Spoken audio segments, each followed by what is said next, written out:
Chairman Orangi town حاجی جمیل ضیاء نے کہا ہے کہ معاشرے کی ترقی اور تعلیمی میدان میں آگے بڑھنے کے لیے نوجوان طبقے کو جدید ٹیکنالوجی سے لیس کرنا ہوگا اور یہ وقت کی اہم ضرورت ہے۔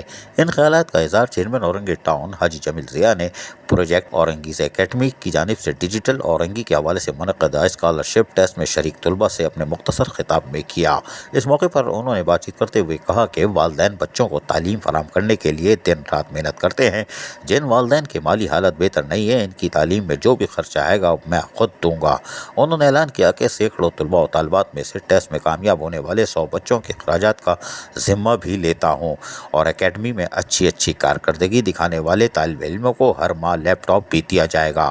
ٹاؤن چیئرمین حاجی جمیل ضیاء نے اورنگی ٹاؤن کے طلباء و طالبات کے لیے اس طرح مواقع فراہم کرنے پر پروجیکٹ اور اورنگی اکیڈمی کے کردار کی بھی تعریف کی۔ اورنگی ٹاؤن کی جانب سے سلام پیش کیا گیا اور اس موقع پر انہوں نے یقین دہانی کرائی کہ درپیش مسائل کو فوری طور پر حل کیا جائے گا۔ اس موقع پر ان کے ہمراہ general secretary Tariq Ali Maqbool Khan, chairman union council 3 peoples youth organisation کے صدر ندیم ساگر، آصف احمد، نوشاد عالم اور ریاض بھی موجود تھے۔ عزیز عارف، KBS بلدیاتی نیوز کراچی۔